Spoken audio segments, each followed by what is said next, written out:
नमस्कार मैत्रिणींनो, जानूस किचनमध्ये तुम्हा सर्वांचे स्वागत आहे.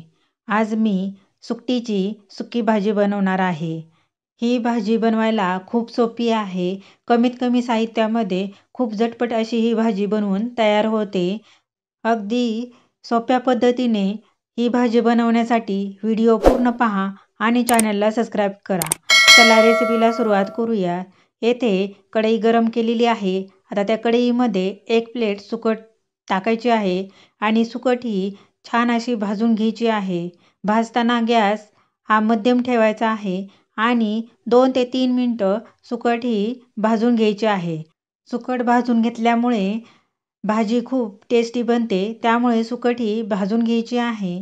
आता इथे सुकट भाजून घेतलेली आहे. आता हे इथे एका भांड्यामध्ये पाणी घ्यायचं आहे आणि त्या पाण्यामध्ये ही सुकट त्यामध्ये टाकायची आहे आणि सुकट स्वच्छ धुवून घ्यायची आहे.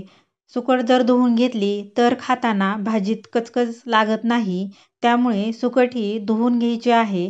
येथे पहा ही सुकट धुवून घेतलेली आहे. आता भाजी बनवायला घेऊयात. तर भाजी बनवण्यासाठी येथे कढईमध्ये आवश्यकतेनुसार तेल ओतायचं आहे आणि तेल गरम झाले की त्यामध्ये एक बारीक चिरलेला कांदा त्यामध्ये टाकायचा आहे आणि कांदा हा परतून घ्यायचा आहे. थोडासा असा लालसर होईपर्यंत तो परतून घ्यायचा आहे आणि कांदा हा परतला गेला की त्यामध्ये थोडीशी हळद टाकायची आहे आणि चवीनुसार मीठ टाकायचं आहे आणि पुन्हा हे छान असं एकत्र करून घ्यायचं आहे.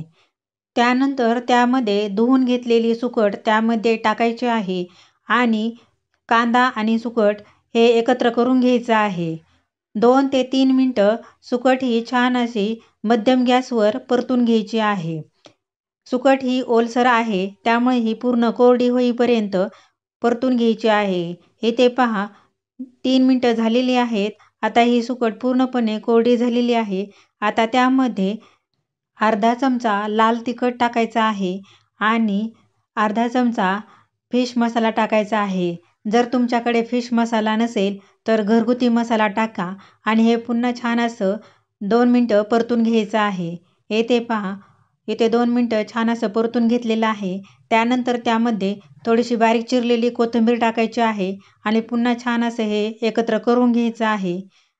तर अशी ही सुकटीची सुकी भाजी तयार झालेली आहे. आता ही भाजी एका प्लेटमध्ये काढून घेऊयात आणि तुम्ही येथे पाहू शकता किती मस्त अशी सुकटीची भाजी तयार झालेली आहे.